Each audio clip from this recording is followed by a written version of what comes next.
Fred.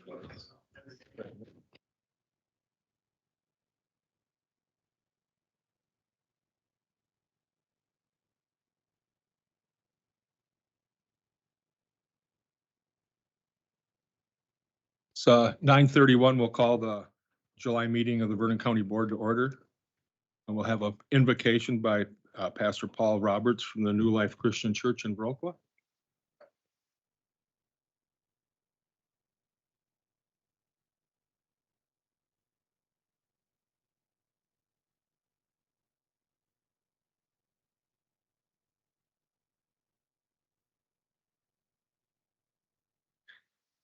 Let me just start off by saying thank you to all of you who are in various committees and serving our county. We just appreciate so much the way that you serve. Let me just have a word of prayer for all of you. Thank you.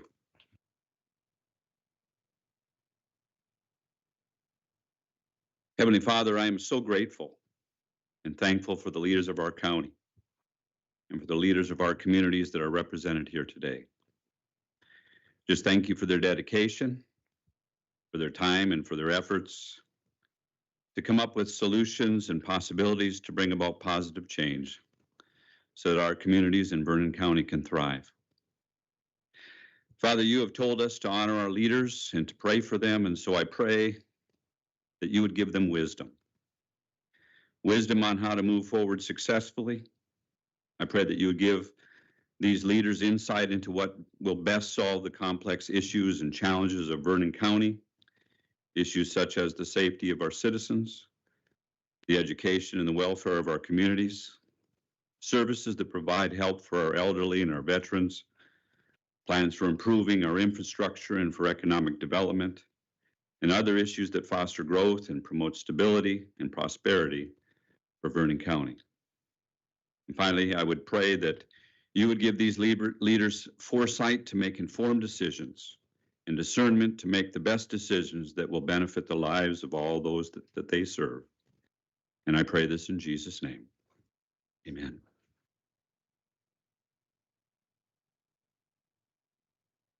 Thank you for them words. We will stand for the Pledge of Allegiance.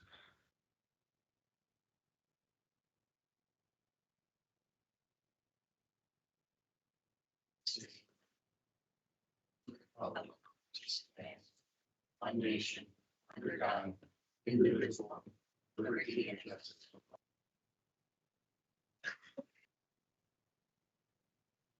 Meeting been properly noticed? This agenda has been properly posted. A roll call.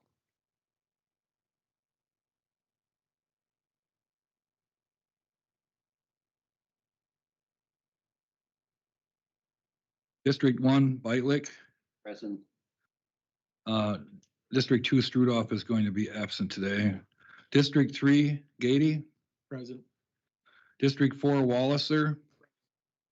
District 5, Kilmer. Present. District 6, Pedretti. Here. District 7, Slack.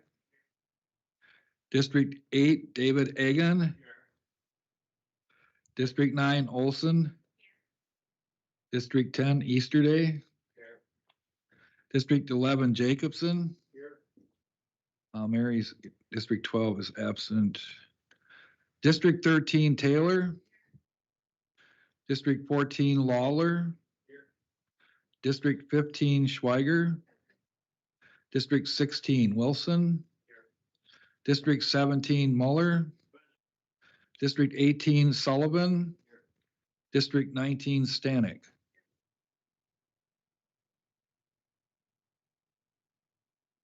You have 17 present, 2 absent. You have a quorum.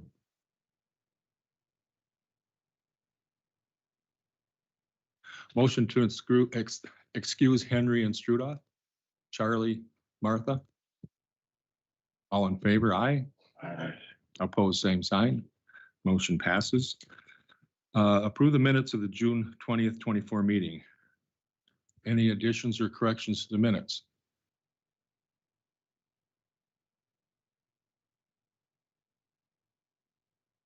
Motion by Egan, second by Lawler. All in favor, aye. Aye. Opposed, same sign. Motion passes.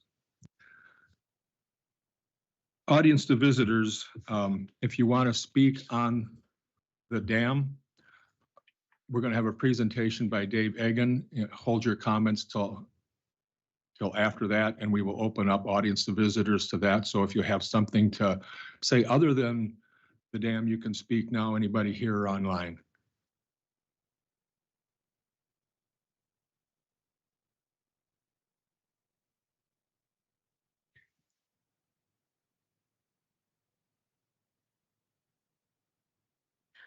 Molly Bond with Congressman Derek Van Orden's office. It's been a while since I've greeted the board, so just want to thank you for this opportunity. But just want to give an update on our constituent services.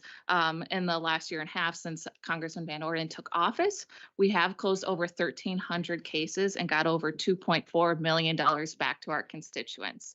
Including helping a couple of veterans get 100% disability rating.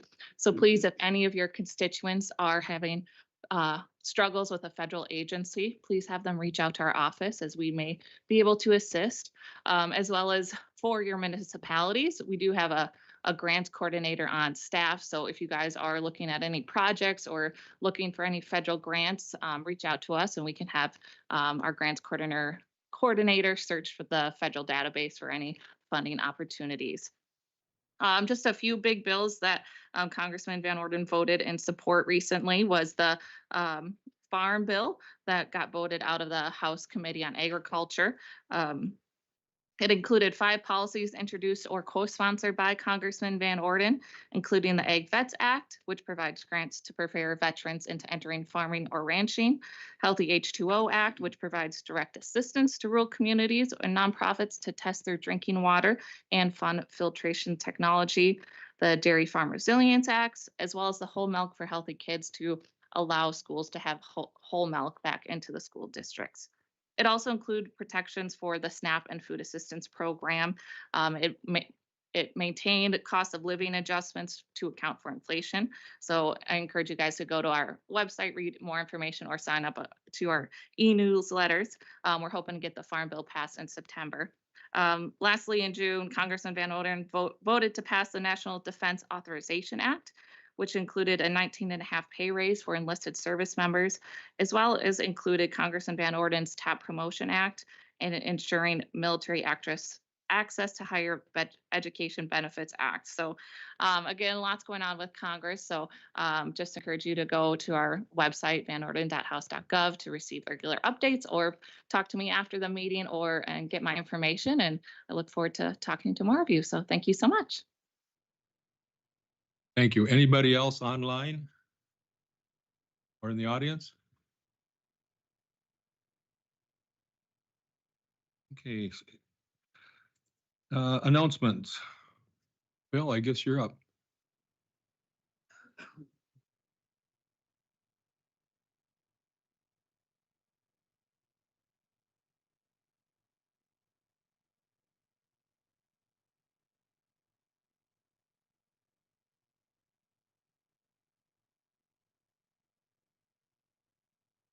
I'm just here today to ask about your interest or gauge your interest in the potential solar farm on the county farm. This didn't come from me. Not that long ago, a gentleman from Nokomis Energies is the name of the company, called me and emailed and we chatted.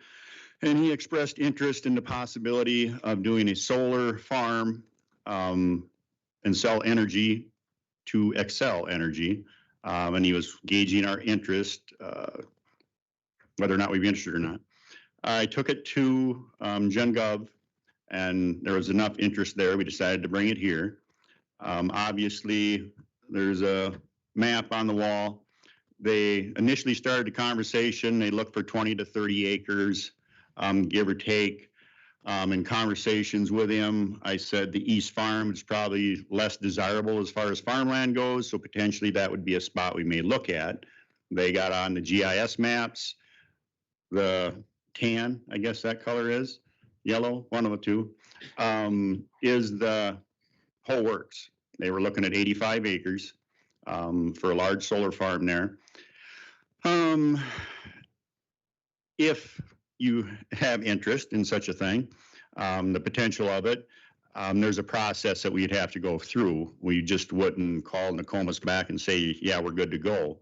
In a situation like this, we would put it out for an RFP, for a big one, to get all the local solar energy companies, Vernon Electric, anybody that may be interested in doing this. This is not the community project, if I'm right. This is basically a company coming in, putting a solar farm in, they turn around and sell that energy to Excel. The reason, partially why I brought it, we're talking revenue shortages and so on and so forth. The initial conversation, you're looking at approximately $1,000 an acre for a 25-year contract, with the potential for 2 5-year additional contracts on that, so potentially 35 years, to tune of $4.2 million, give or take.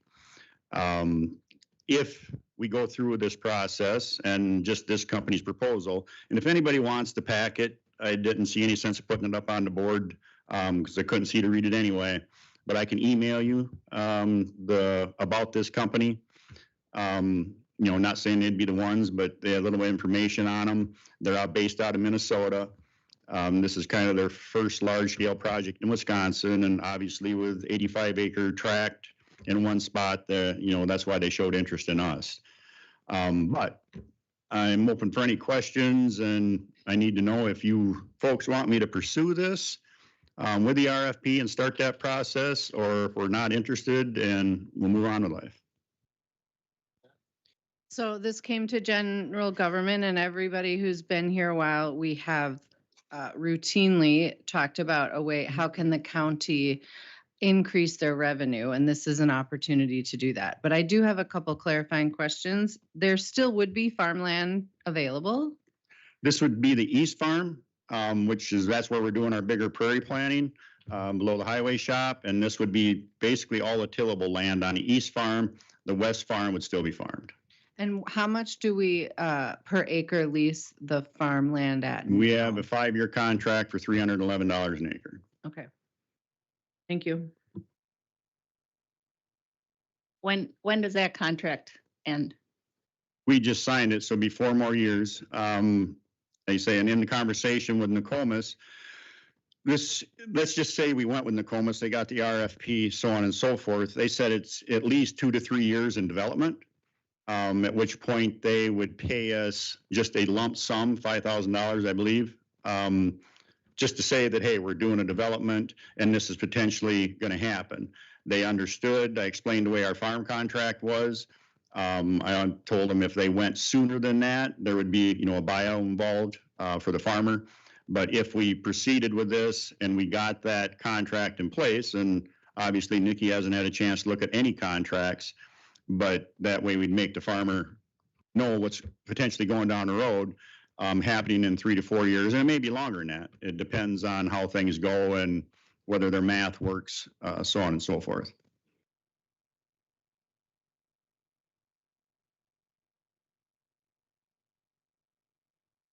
I think, in general government, there was a substantial interest, as Alisanne mentioned, in taking a further look at this.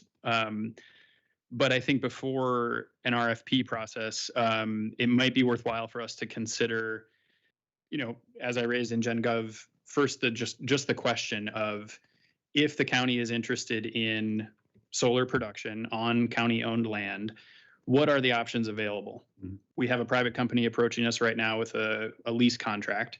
I spoke with somebody with over 20 years of experience in the industry, and that person mentioned there are options for local investment as well in partnership with private entities. There's a solar shares co-op that some of you may be aware of that would keep some of those revenues in local pockets. She also suggested that if we were to enter into negotiations with a private entity, that we make sure we're at the table with the private entity and Excel, not simply taking the private entity's, word for it as the middleman, so to speak. So those are just a couple issues that I think we'd want to consider before we go to an RFP stage. And that's all I'm looking for here now, as being as all this got brought to me. If you have interest, we'll do the deep dive in it. I say I probably talked to the same person you did, be more than willing to sit down with us and tell us our options to look at what we potentially put out for an RFP, if we chose to went that route. But it's, if we have no interest in that, then I'm fine with tanking it now. But if you want me to pursue it, I will.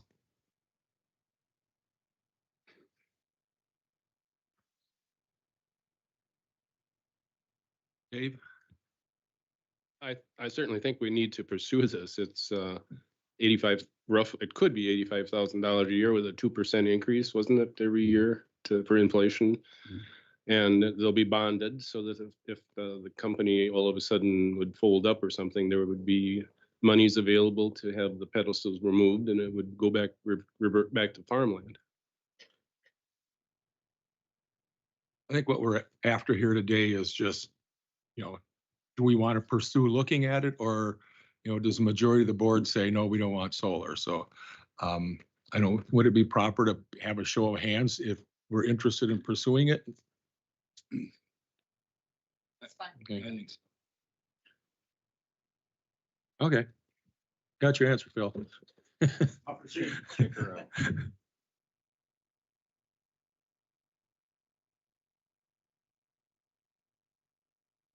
Have a presentation, a video presentation by Supervisor Egan on the flooding.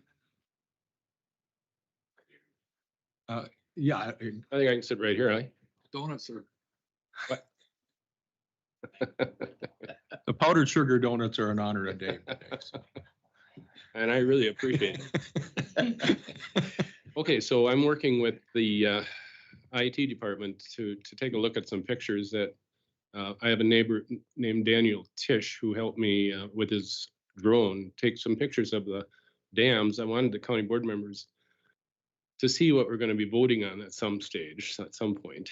And I'll just start out by a few facts here that I was jotted down.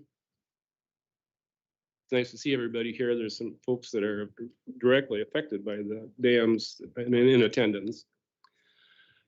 Let's see, we're looking at $60 to $100 million worth of infrastructure on these 14 dams. And it looks as though this study that was done here's about 100 pages that I've gone through, and there's 800 total. So I don't know how many of you have actually looked through these, maybe, but first of all, the Climate Change Institute in Europe, computer modeling has proven that the past 10 years have been the hottest in 100,000 years. The temperature of our world's oceans have broken record highs each of the past 15 months.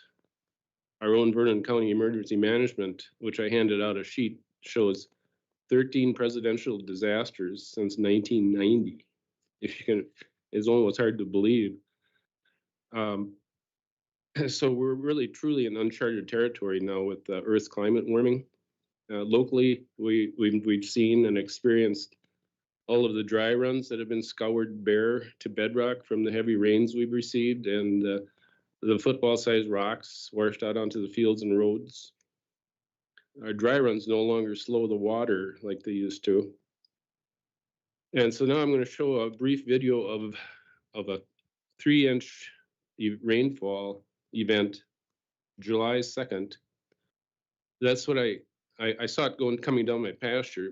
So I thought, well, this is a good lead in. So if the IT fellow can get these pictures blown up. Yeah, so I followed, this is the land coming out of the city of Westby. And it goes down for about 2 miles and it leads into the first dam. The dam is called the Melby Dam. Yeah, it's pretty fast current here, and you'd be surprised. This is like probably a mile from the city of Westby. So all the water on the north side of town drain into that waterway. And like I said, it goes into the first dam down on County Trunk P. That this is 1.5 inches of rain at 4 o'clock in the afternoon. It had 1.5 inches in the morning. It's pretty fast current. And we're gonna keep panning down here until we come to the first dam. Nice looking cattle.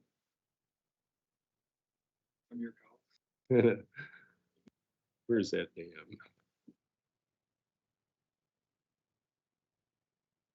Melby Dam.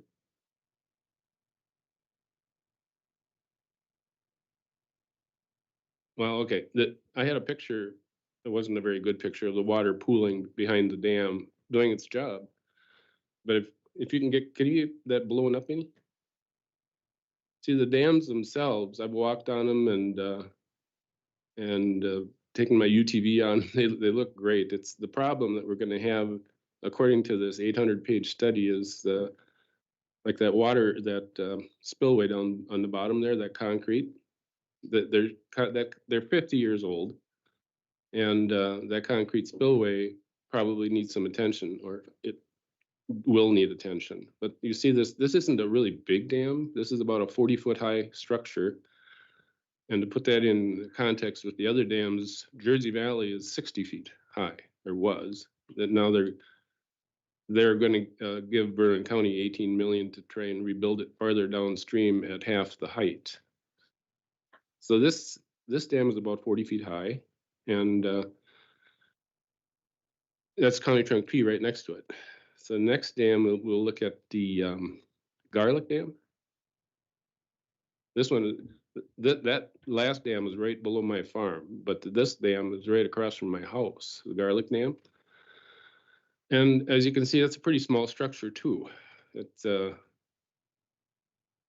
got a grass spillway there on the right. And is that really on the left side? Is that one of those concrete spillways? I can't tell. One down below, you just swoop past it. Oh, there it is. See all that. Okay, so each dam has this drain configuration. And like I said, they've been working wonderfully, except for a couple that broke up in Monroe County. The next one will be Swenson Dam. So the Swenson Dam is one of the dams that it's on private property, and it's way up in the valley. So he's got permission to fly our drone up there and take these pictures. But so you see, they all resemble each other. Kind of, they have the same basic structure. Not a big dam. And the next one will be the Dahlen Dam. Dahlen Dam is the one right up behind the Snowflake Ski Clubhouse. That was a dam built in 1963. Unfortunately, I can remember these dams being built, and even our county clerk worked on this dam when he was a young strapper. And yeah, and I think in 1978 there was damage to the dam that was repaired, and that's got a really long spillway. Then the next dam will be let's see, Struckness Dam. That's right below the ski jump. Of these 5 dams, hundreds of years, the Indians referred to them as 5 points because these big valleys they meet right down there by the ski jump. And this is the Struckness Dam. And can you go back to that picture of the floodwater going across the valley down below my farm? I wanted to show that that day we had that 3 inches, the 1.5 inches at 4 o'clock, and keep going downstream now. 1.5 inches at 4 o'clock, and the creek was out of the bank. And there's a golf course down there now that they've developed, and the water was going across the golf course. I don't see no golf course, but I wanted the county board members to see or hear that 1.5 inches of rain is out of the banks. And in 28, we got about 17 inches when those dams went out in Monroe County. What'd you say there? Yes. That's 1.5 inches of rain around 4 o'clock that afternoon. I was really surprised that, well, of course, the ground is saturated. And Zoom in, Chris? Pardon? You zoom in? Yeah, so anyway, you get the idea. You just imagine what a 4-inch event or or God forbid, another 17-inch event is going to do to the valley. Excuse me. So that's about it there, Chris. So let's see, I had a couple comments about that video. These dams were, this $2 million study, this 800-page study, basically says they've broken, they'll break again, take them out. That's what you get for $2 million. But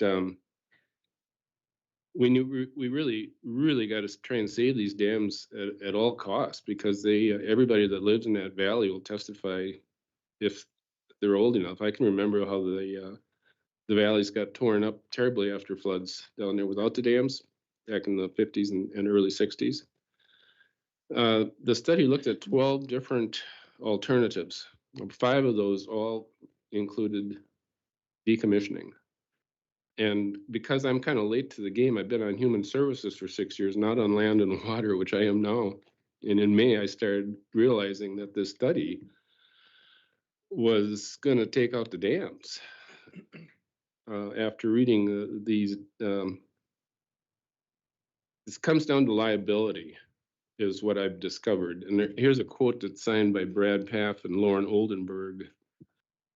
While we understand that the preferred alternative identified in this study is to decommission the PL 566 dams in these 2 watersheds, the decision is based on eliminating potential liability and not on solving a crisis that the evidence indicates is real and will only be exacerbated by this decision.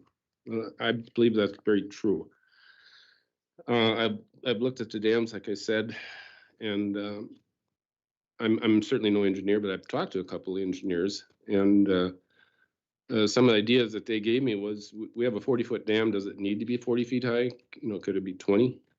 I don't know if Land and Water has had that question answered yet, but could we lower the spillways so that they're to alleviate the pressure on the dams? The Conservation Corps back in the 1930s, where they had the encampment on Coon Valley, and we had a booklet handed out here a couple months ago.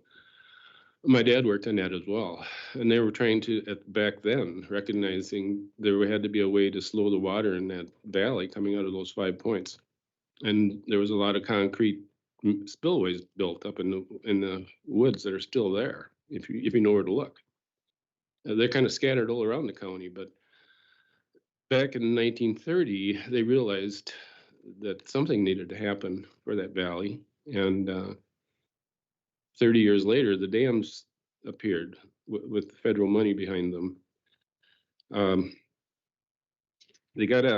really went off on a tangent, all the different things I was going to recommend, but after I finished reading this report, it's hard to argue with a $2 million, 800-page study.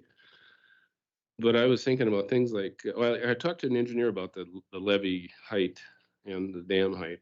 These are some of the things that I've learned from just listening to Land and Water and soil conservationists with to improve an earthen dam. Something like tree removal along the sides to keep the roots from growing in too deeply into the dam itself, lowering the height of the spillway I already mentioned. More consideration upstream, like 100% cost sharing for better, wider grass waterways, strip cropping, residential stormwater management, reduce impervious surfaces as much as practical. Water diversions like riparian buffers, ponds, mini dams we've talked about. Stormwater diversions and increased attention to the dams like grouting and refinishing the concrete. I certainly don't have any idea what this is all going to cost, but I know they're going to give us $4.3 million to decommission them. And I think Vernon County, I believe we spend that much in 5 weeks, keeping the county government wheels turning. So yeah, $60 million to rebuild them. I'm glad that the lady is here representing Van Orden, because that's the message I want you to take back to Mr. Van Orden, to try and find us $60 million so we can rebuild the dams. They use the dam that's there for borrowing from. So the dams would be constructed in the same place, but that would protect the lives and the property in our county for another 50 years. And these chairs will be occupied by someone else dealing with the problem. But thanks for listening, and I think now there's some folks here that would like to, that have real skin in the game, that would like to make comments. First one is Tom Shea. Morning. Okay, we're opening it back up to public comments, so. Well, Tom and his wife lived through that flood of 2018. He'll tell you about it. Can you hear me? I have a plugged ear from water, so I hope I'm not talking too loud. Yes, my name is Tom Shea. I'm a landowner in Timber Coulee, and my land is at the point of the confluence of the Ruland and Timber Coulee creeks. My family has persevered through floods since 1970, highline winds, and probably a tornado that has come through Timber Coulee. And it's just been part of our life, and we have survived through that. August 28th of 18, it really changed. We are actually monitoring the heavy rainfall, and I don't recall the number of inches we had in that 24-hour period, but it seems to me it was over 10 inches. My wife and I had moved to our property 5 years prior to that. I'm retired, she's still teaching, and we were monitoring things, and we have a small entry deck to a manufactured home. This is adjacent to Highway P, across from the Skogadala Church, if you know where that is. And on the stream side, the Timber Coulee stream side, is a full 80-foot long deck. At 2 o'clock in the morning, we noticed the water level on the street side was way up, which we had never seen. And a few minutes after that, we felt a jolt, and we looked out again, and here was water up to the final step into the house. And we felt we were going to really have to evacuate quickly. Thank goodness a volunteer fireman had gotten through on P.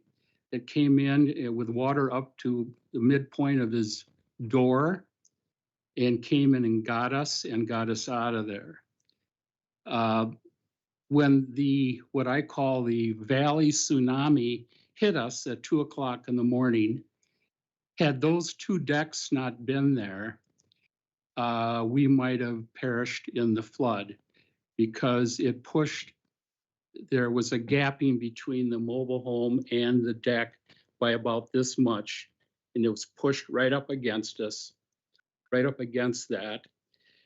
In the process, we lost outbuildings, a lot of equipment, 4 cars that were washed downstream. And as I see this, up in the 2 dams that failed up in the Ruland Valley in Monroe County was due to non-maintenance and possibly negligence. And now since then, my wife will not live there full-time anymore. So it's put us in a we are actually renting a home in La Crosse. And as I see this with the FEMA situation and everything that's going on, the federal government does not want the liability of this. They're trying to put this on Vernon County. And we, like David said, something's got to be done. I don't know if it's rebuilding these, but we need to slow the water down and slow these people down that are trying to make a quick decision on doing this. The other thing, just to keep this in mind, since this has happened, I have an insurance company that has canceled my insurance on that property, so I've had to find another carrier to insure that home with an umbrella. My rates have gone up, and that's a real concern. And I think that you seem to be a really progressive working body, and that's terrific. There's got to be a flood risk management program put into place and slow these other people down that don't live here, that haven't experienced this, that are making some of these decisions to hurry this up. So thank you for hearing me regarding this. I'm still really ticked off about this whole thing because we accumulated all this debris from that valley, and Monroe County has done nothing to get it out of there. And I have to thank Phil Hewitt and his team for what they did with all this debris that was adjacent to the road. It really bailed us out because it was just piled so high you couldn't imagine. And we're still dealing with a lot of tin and other things across the way behind the Skoldalen Church that should have been cleaned up years ago, but it hasn't been. So anyway, thank you for hearing my comments. Thank you. And thank you for what you all do. Appreciate it. Yeah, I signed up. Yeah. Okay. Anybody else wish to make a comment? Oh.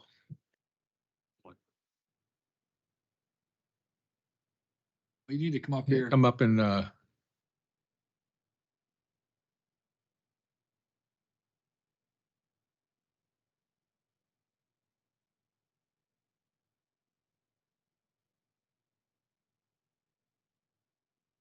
just a reminder that public comments is 4 minutes.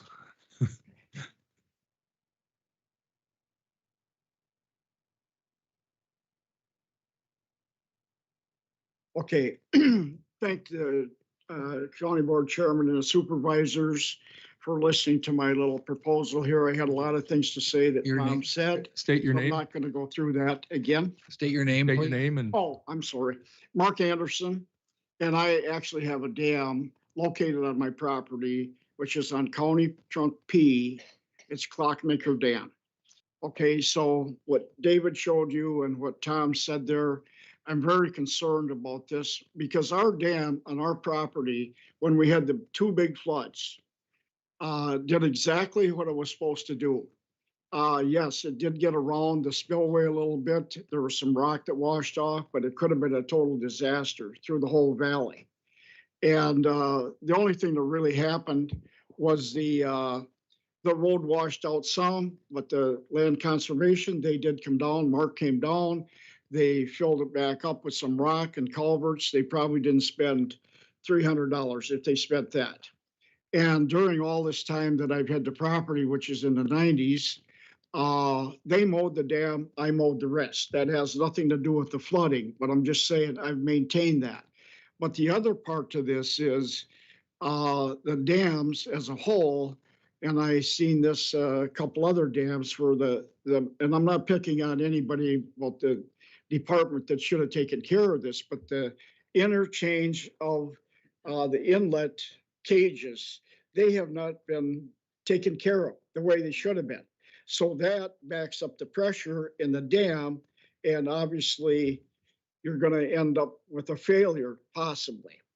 So, I mean, my concern is the dams were built in the, and you guys have all heard this, I don't need to elaborate on that, but the bottom line is these dams were built for a purpose back in the late 60s to 70s.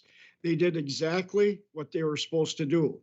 The dam that Tom referred to up in Monroe County, part of the problem there was cattle on that particular dam. They went around the spillway, they wore the spillway down, and out goes the dam. And now that's what happened.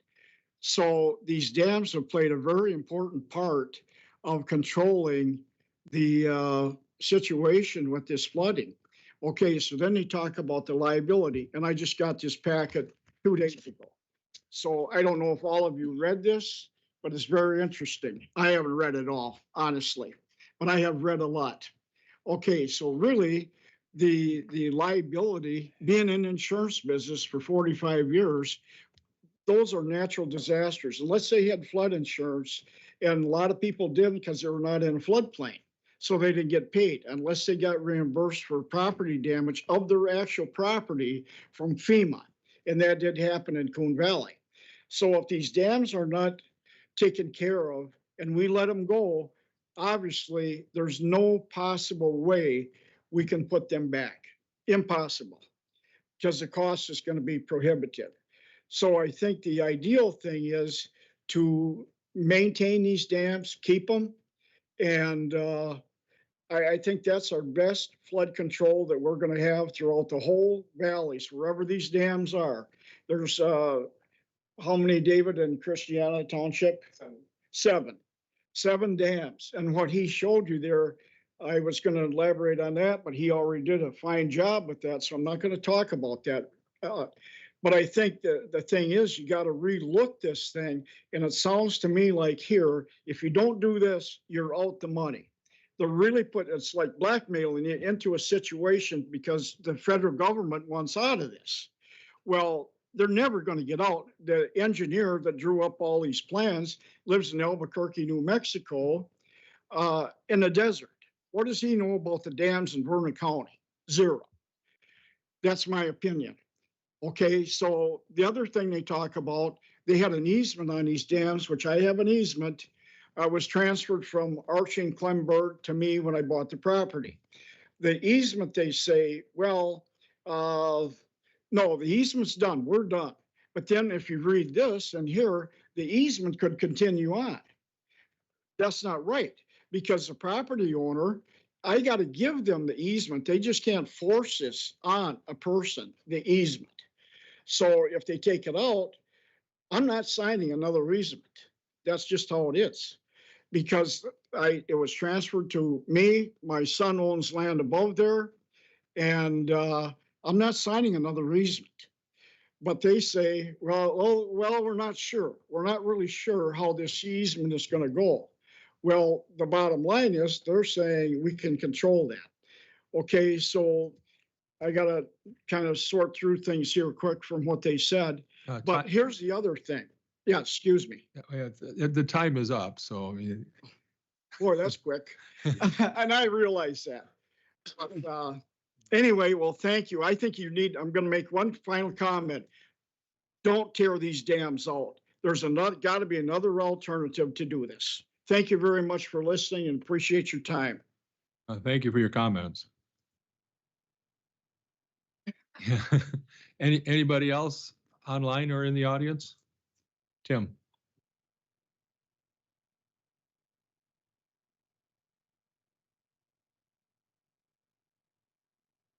Yeah, hello, Tim Hunt. I think you all know me.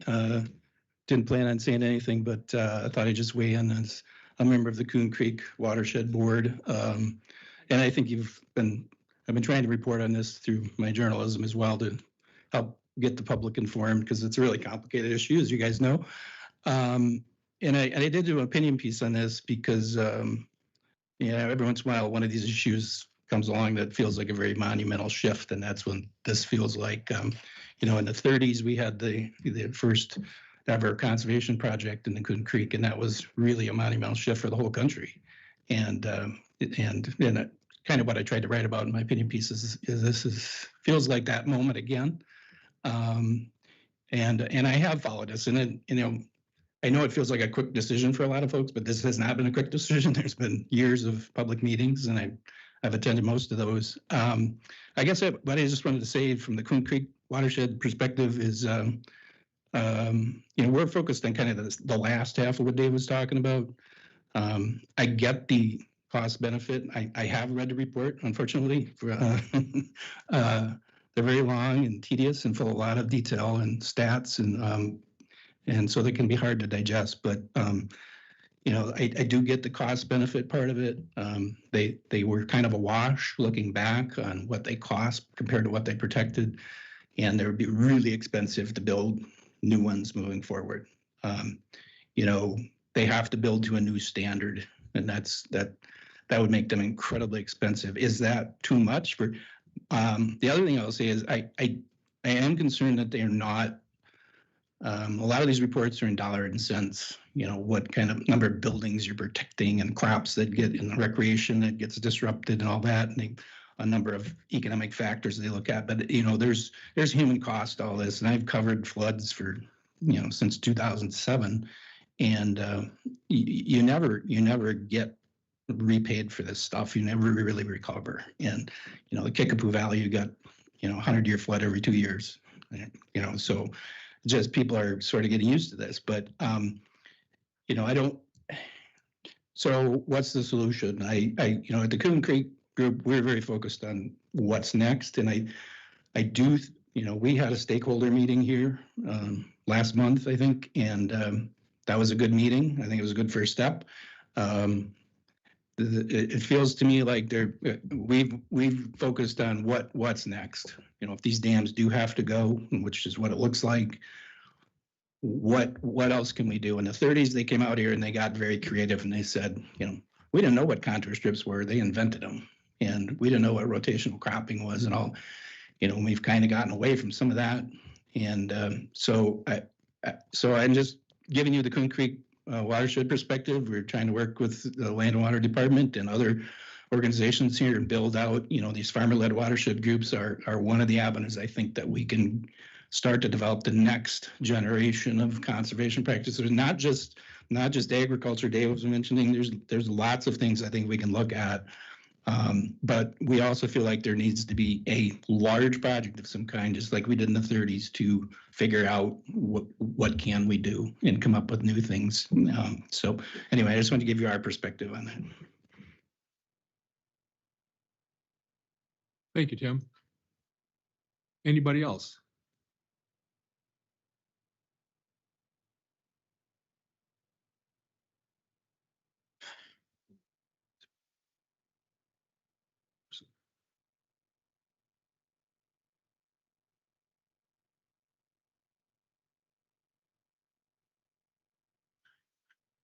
Hello, I'm Dan Helgerson, Mayor for the City of Westby. I definitely didn't plan on speaking today, but I had a conversation with David yesterday and he made me aware of this meeting. I guess, the City of Westby itself, yeah, we're on high ground. We're good. But when you start messing with land values around, tourism, stuff like that, it does affect the city. I'm no engineer. I may not know all the finer details of some of this, but just common sense, if nothing's slowing this water down. Look the trouble we have with the dams in place, with timber cooling and stuff. I mean, we've got the ski jump down there. That's huge for the city of West. And part of maintaining that ski jump is having the golf course there. If there's nothing stopping the water, I think it's going to wash away. Rod and gun clubs, same thing down there. And you got property values of the homes around like Tom's Place. What's the value going to be if they just keep, we get a average 4 or 5 inch rain and it washes away. One of the biggest things in our area is trout fishing. It's huge tourism. If what damage is going to happen to the streams down there when, massive waves of water come through and wash them out and stuff like that. You can go to Colorado and they know where Westby, Wisconsin is just for trout. So speaking on behalf of the city, yes, the city may not flood, but this affects everyone. I think the county would be concerned about land values going down, tourism going down. So that's my thoughts on it, and I appreciate your time. Thank you. Thank you. We have someone online. Yeah, this is Garrick Olerud. I would like to talk on behalf of this, I guess. Can you hear me okay? Yeah, we can hear you.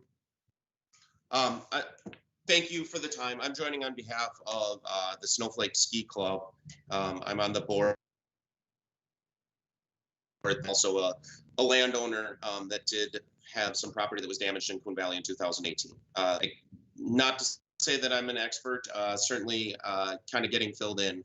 From what I can see, the county has a really hard decision. And unfortunately, I think the federal government put the county in a really hard spot. I just wanted to share some concerns from different things that I've seen at a board level from the snowflake in 2018. That flood caused a lot of damage and did close the course for several months. It also, the picture that Dave showed of where the course was with the green on that 1.5-inch rain, that's also the base of the ski jump. And what happened during that time was that creek widened. And the base of the ski jump, we put something over during the ski jump.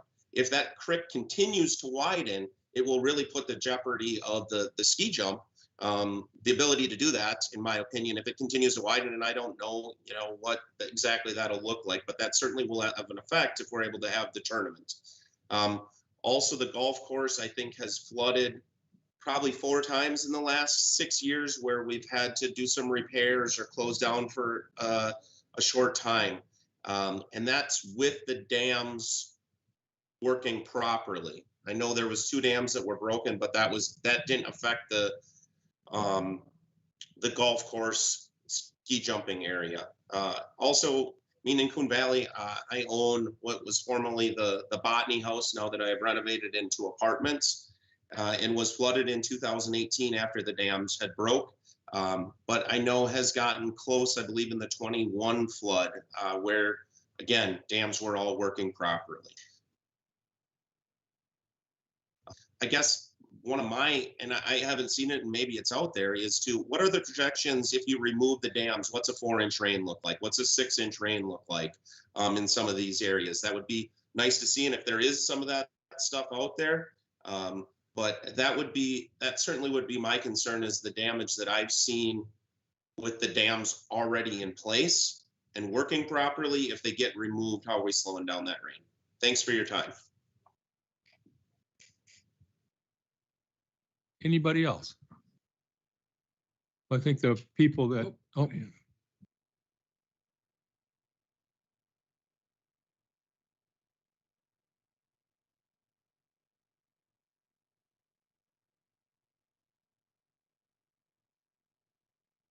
My name is Gary Koiser. I live in the village of Coon Valley.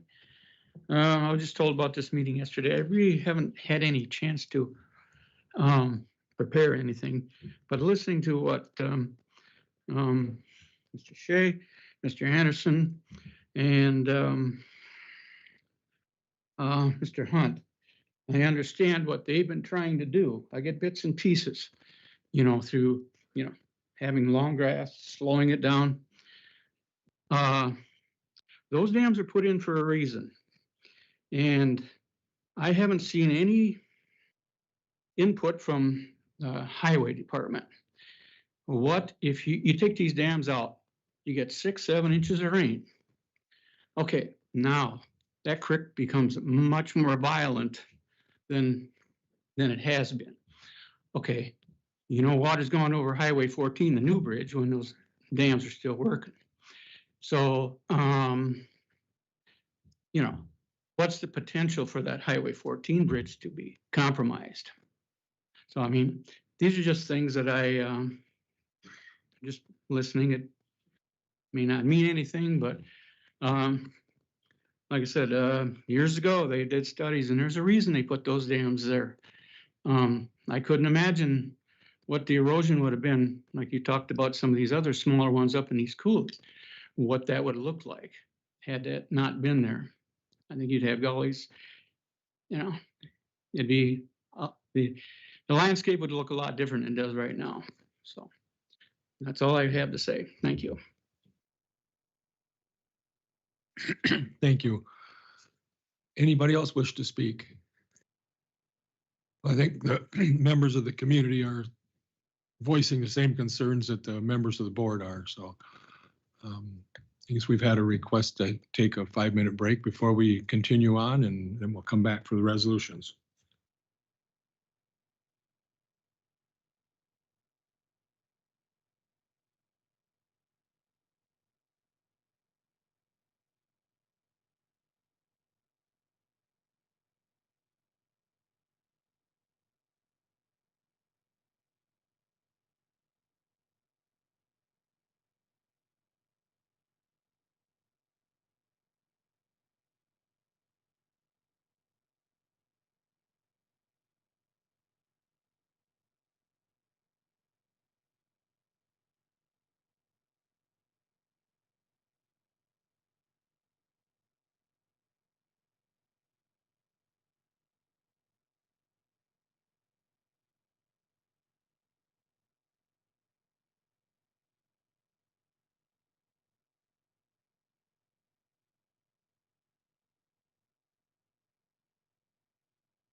Okay.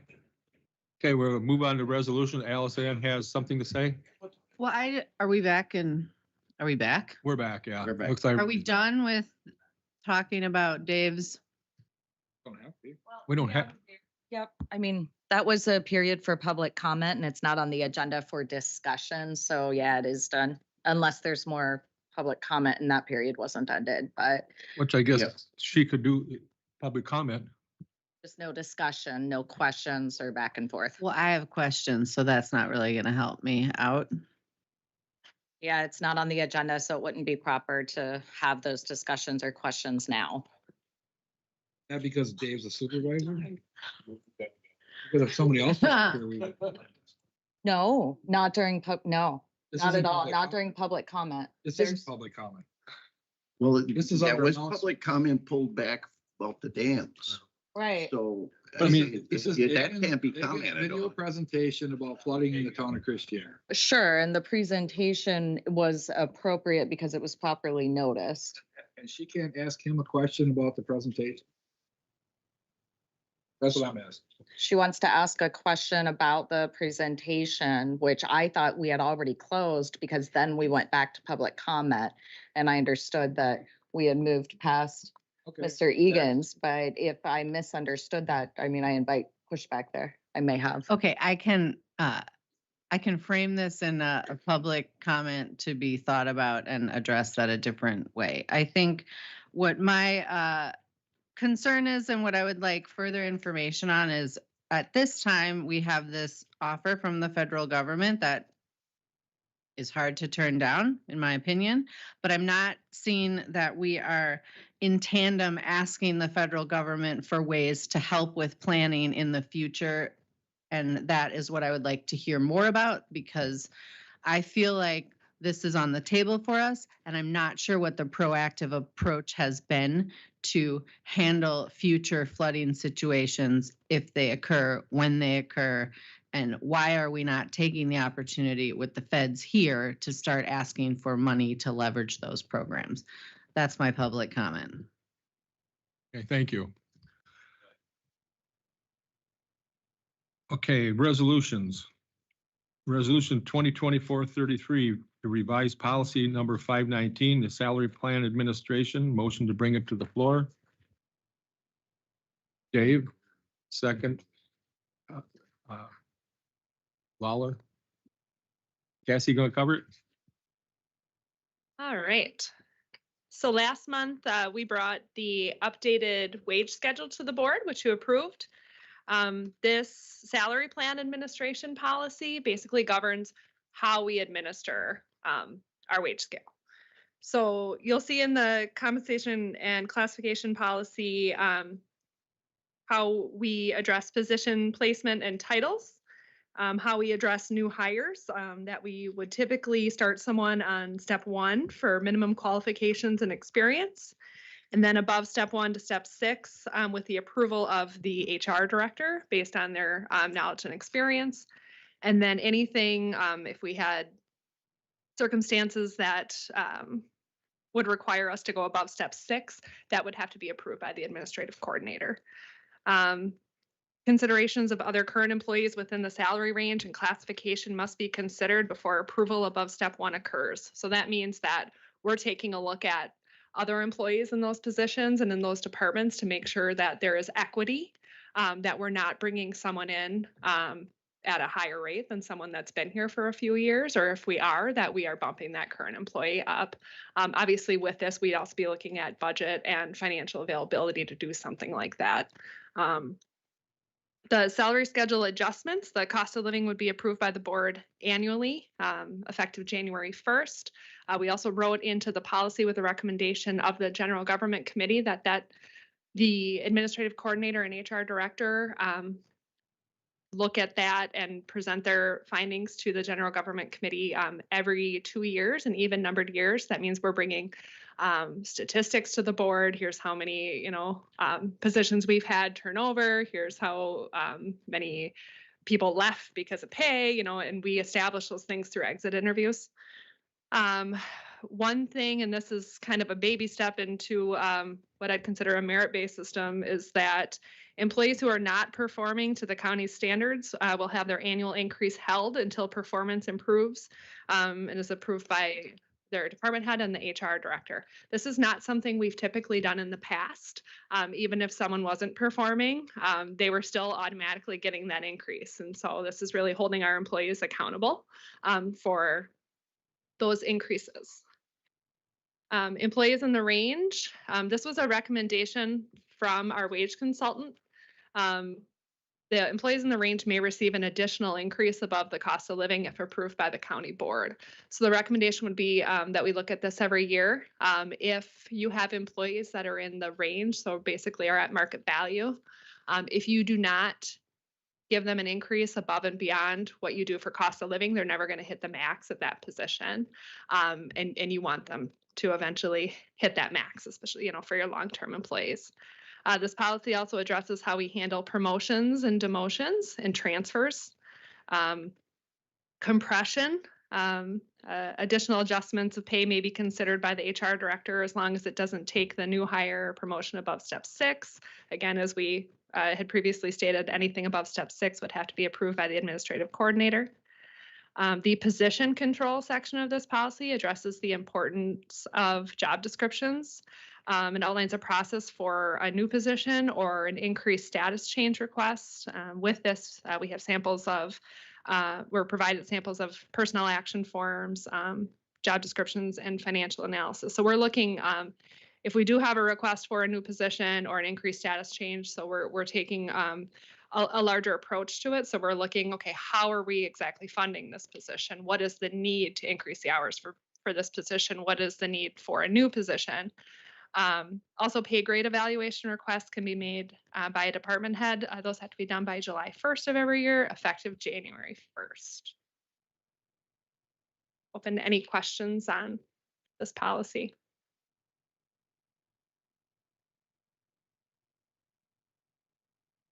Anybody got any questions? Okay, seeing none, all in favor of resolution 2024-33 to revise policy number 519, the salary plan administration, signify by saying aye. Aye. Opposed, same sign. Motion passes. Resolution 2024-34, incentive pay, emergency shift, and emergency call-ins. Motion to bring it to the floor. Alice Ann. Patrick. Great. So as you'll recall, we did bring a policy a couple months back. It had gone through general government in 2022, but never actually came to the board, where we eliminated any paid leave to count towards hours worked for overtime. So we're falling in line with the federal standards for overtime, which is actual hours worked over 40 hours per week. With that came some concerns for a couple of our departments, and we had stated we would move forward with drafting department-specific policies to address those. So those two departments were the highway department and the sheriff's office. Obviously, extenuating circumstances, we have to have correctional officers, we have to have dispatch. If there is an emergency, somebody calls in sick or something like that, that we can do that incentive pay. That incentive pay would be time and a half. We're just not calling it overtime. With the highway department, they often get called in for emergencies or have to plow, and it's the same thing. So we're recognizing those special situations for those departments, bringing back department-specific policies for your consideration. Any questions? Seeing none, all in favor of resolution 2024-34, incentive pay, emergency shift. Same time. Motion passes. Resolution 2024-35, budget amendment, finance department.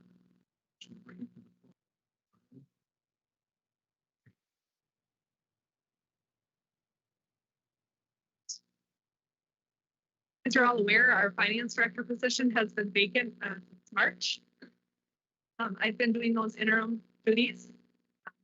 Been quite a bit of work. We've had that position posted just about anywhere you can think of since that time. Really ramped up our own recruiting efforts. We've had 33 candidates. 35 is the answer. We've done a number of screenings for in-person interviews. We did make an offer. This was the beginning of the process. Ended up not accepting for personal reasons.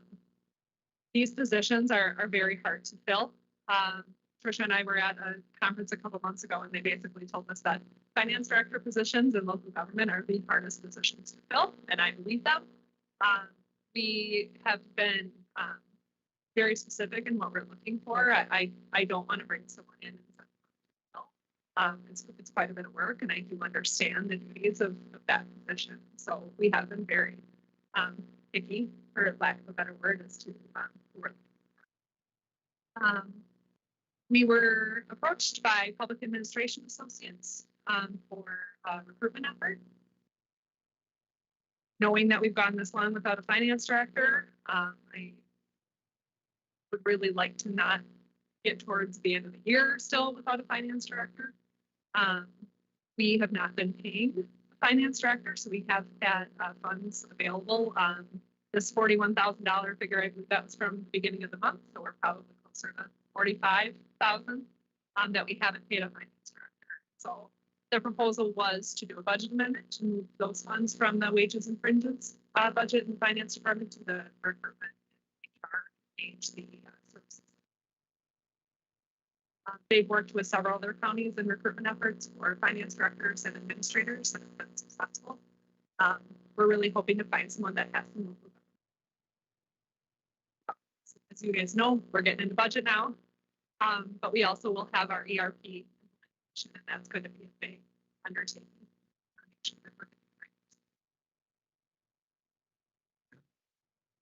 So for clarification, this is already budgeted money. You just are moving money from one bucket to another bucket. This isn't an extra money that you're asking for. This is just moving it to the right line.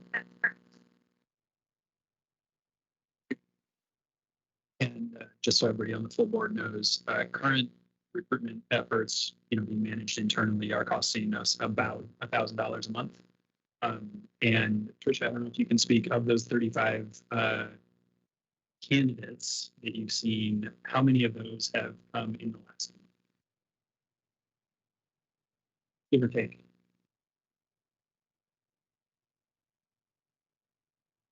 So the vast majority of those candidates were, we saw those early on in the process, as you might expect, when a new announcement goes up, and the returns on that $1,000 a month investment that the county is making have dramatically decreased in recent weeks and months. This is something we did not jump into right away. 3 different agendas. We decided to move it forward to the next month and try to do it in our Any questions? Hey, we're very fortunate that our administrative coordinator is willing to take that position. Really, thank you.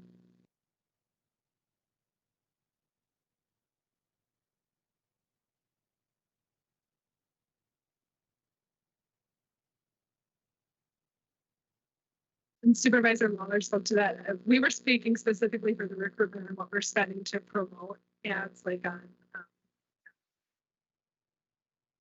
Indeed. And we did do it.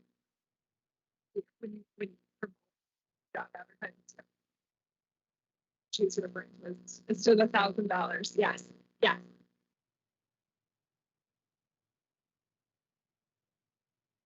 Cassie, with you filling both roles, sure we're not burning you out. This process, is there any temporary stopgap to maybe distribute that workload out a little bit? If we can still several months before we might have someone filling those shoes. Yeah, but we've actually the audit.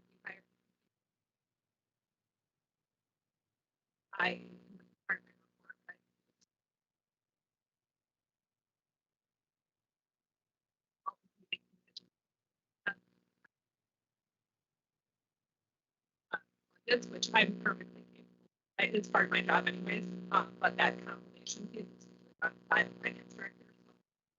Brings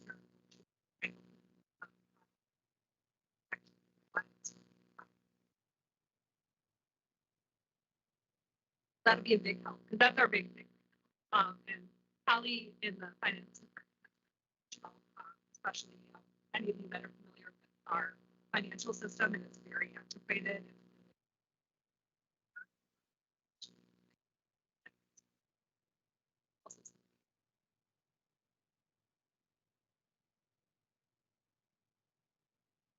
I'm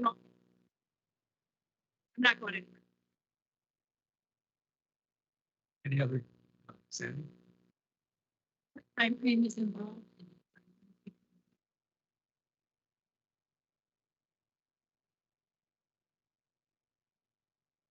So the timeframe we're looking at right now, and we actually, assuming this goes through, we have a meeting set up with them next week to look at an initial timeline, which will also be presented to the August. So the hope would be that we would be extending an offer at the beginning. If we are not successful in our first round with them, they do offer a second round, but in the second round, we are responsible for the advertising costs. And at our meeting on Monday, we'll get a better idea of what exactly.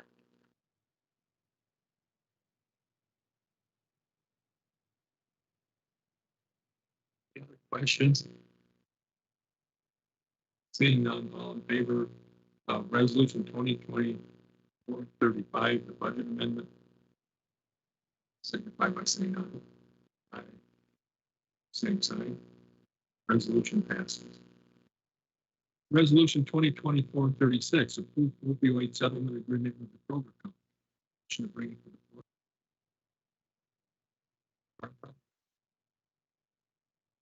Okay.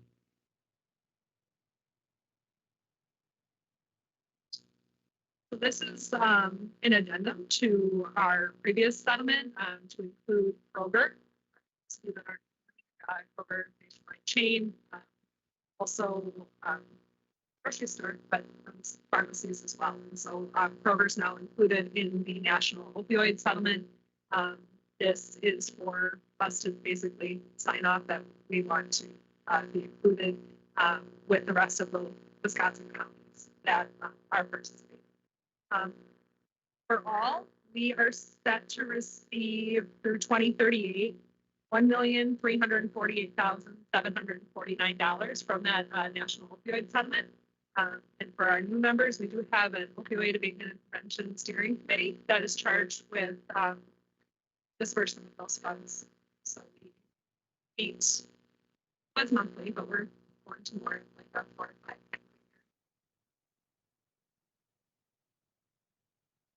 Questions or comments? Seeing none, all in favor of resolution 2024-36 to approve the opioid settlement agreement with the Kroger Company. Signify by saying aye. Aye. Same sign. Resolution passes. Resolution 2024-37 supports state investment in mental health.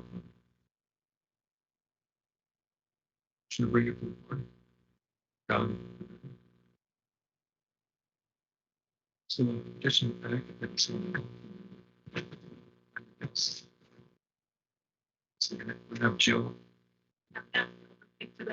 She can speak much more eloquently to the need.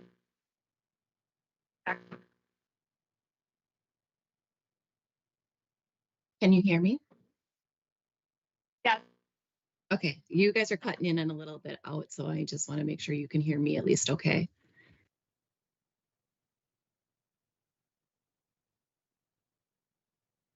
Go ahead, Jill. Okay, so this is just an advisory resolution for mental health funding. This came about through the Wisconsin Counties Association for their request for additional funding for mental health services. They're looking for support from all 72 counties to move forward with this increase in funding with the next biennial budget for Wisconsin. So with signing this resolution, we're just advisory showing support from Vernon County. It is for our community support program and for crisis services. With this additional funding request, potentially this would save Vernon County about $275,000 in 1 year's time. I believe you have the white pages in front of you with explanation as well.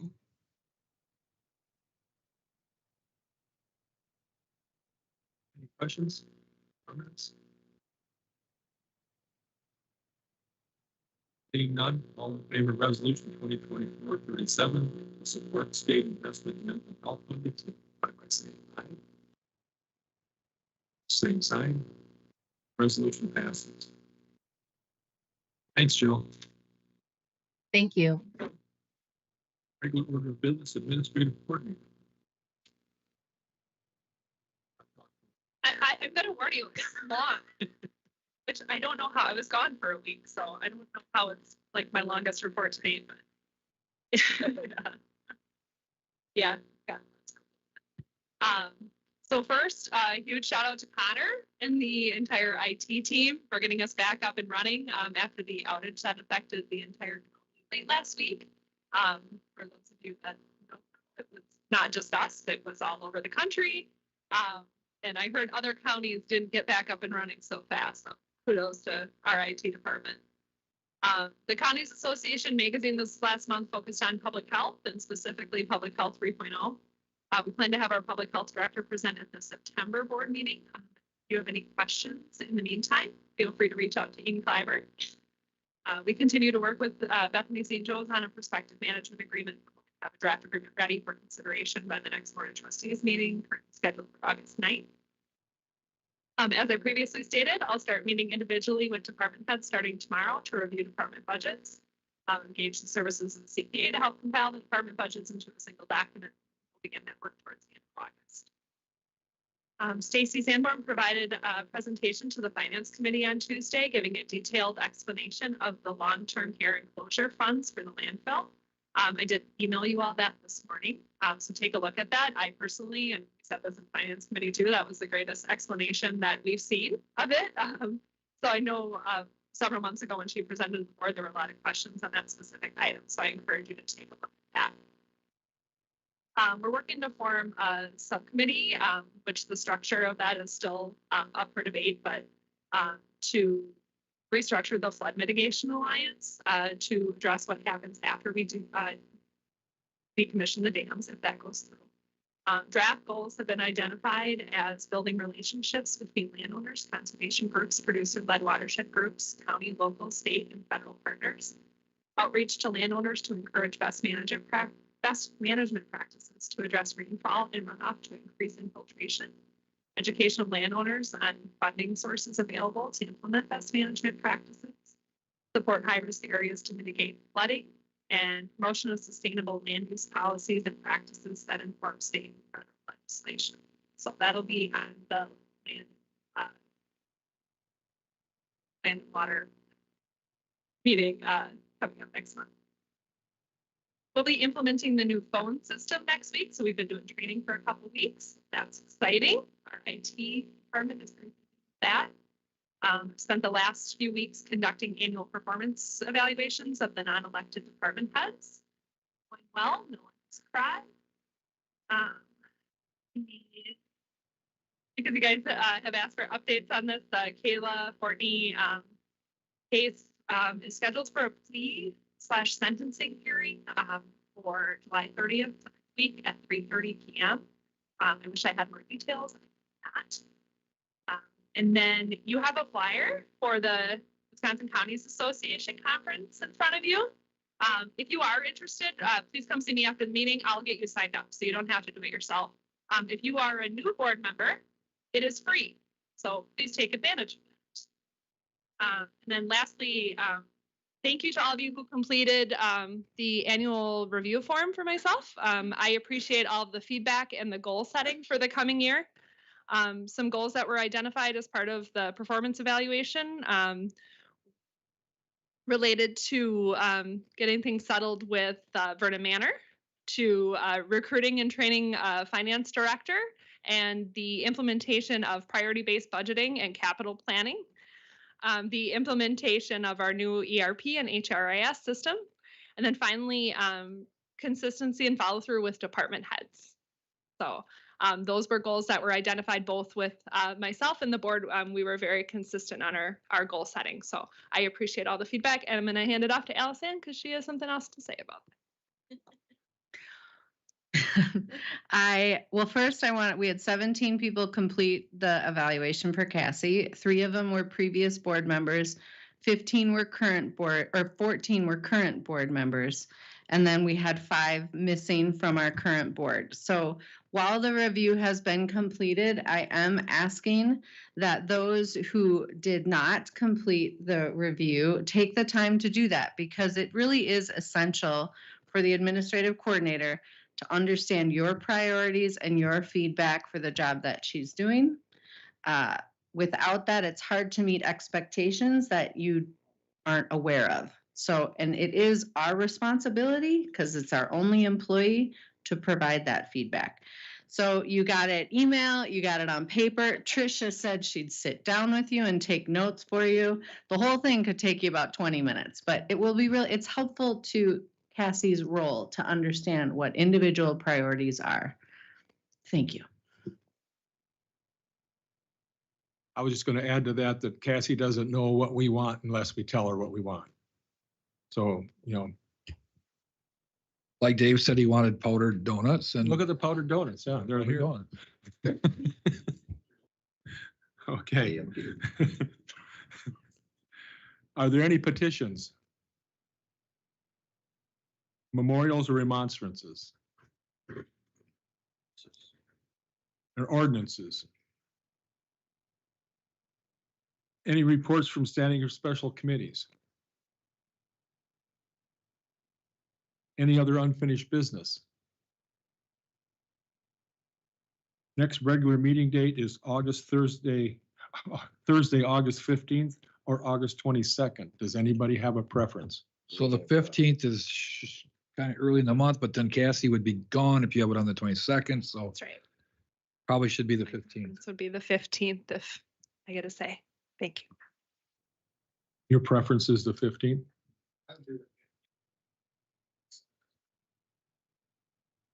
Okay, It just makes a short month, but that's fine. I mean, 15th it is. 15th it is. Any requests for agenda items for next meeting? Wade? Yeah, we've been talking quite a bit about resiliency in the context of dams and flooding. And in the last 3 weeks, I guess, we've had a couple significant events that have been causing some folks to think about it in another context, and that's just our communications. Prior to the outage that Cassie mentioned that, affected everything worldwide, airlines, banks, grocery stores, you name it. We had something more regional, local, where internet for a lot of people, cell phones, and even landlines, which a lot of times come through fiber cables now, were affected. And, I've got a few constituents in my district who said, we didn't have internet, our cell phones were down, our landline was down, we couldn't get a radio station to come in. I don't know if that was just a weird coincidence, but it just makes me think, I'd be interested in hearing from Brandon and maybe some other folks that work on these issues. We kind of write it off. I was at the vet and they were writing down notes on a whiteboard. It was kind of a funny instance, right? But it's not as funny if you're out in the country and there's an accident and you're trying to dial 911 and there's no communication anywhere. And I think these instances have kind of just revealed, some of our vulnerabilities in our modern digital age. And I would love for us to be just kind of stepping back and thinking about some bigger picture, what do we do in a situation like that? Not saying there's a technological solution, but I think our residents would be interested to know too, how we're approaching situations like that, because it seems like we can expect more of them. Like maybe a short presentation by Brandon on what to do in an emergency?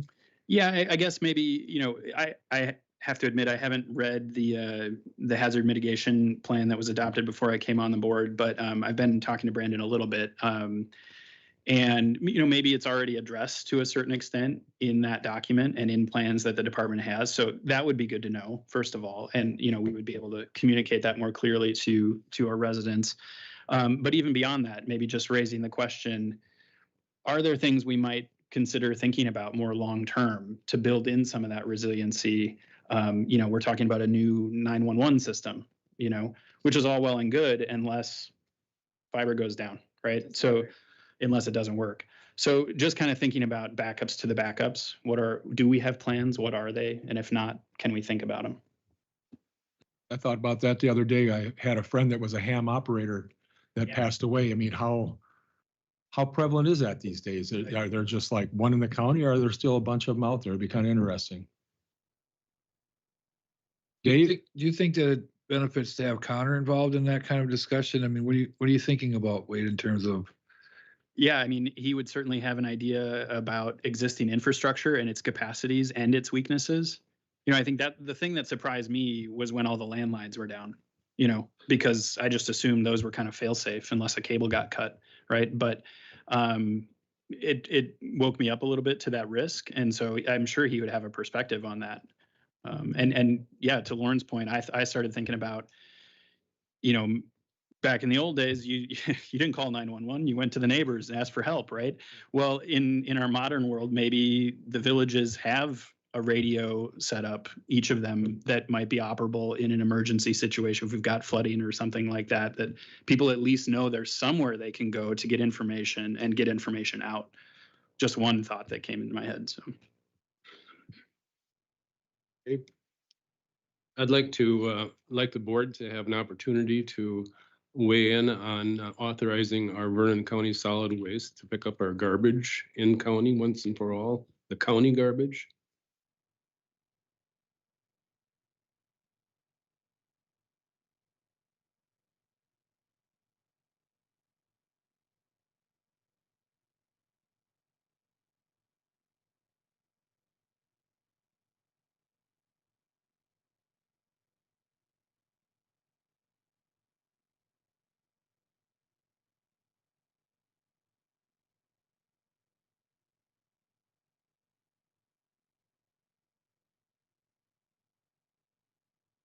All of the above, I suppose.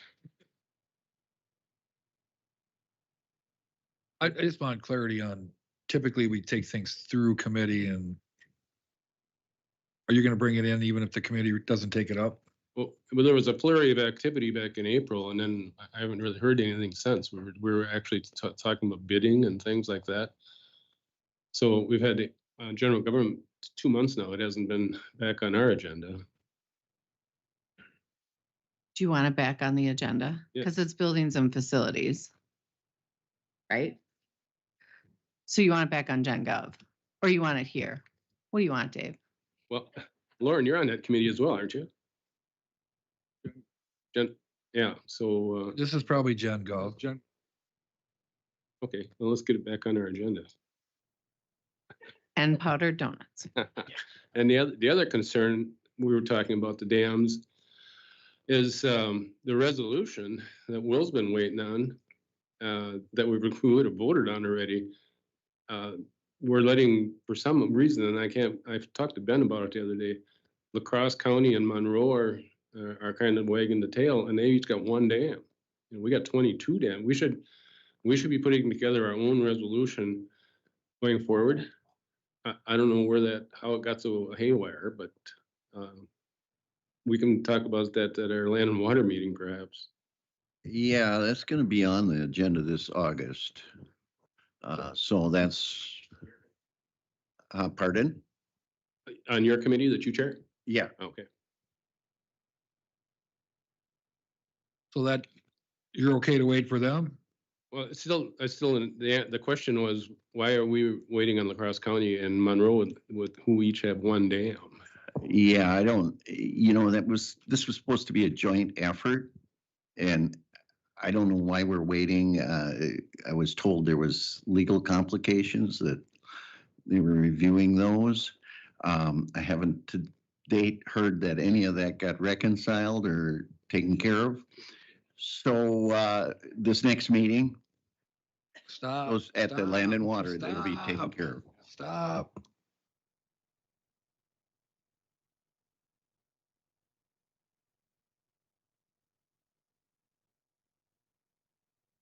Motion to adjourn? Choose. Yep, got it. I did it. These guys, you just gotta be more patient. Yeah, when they keep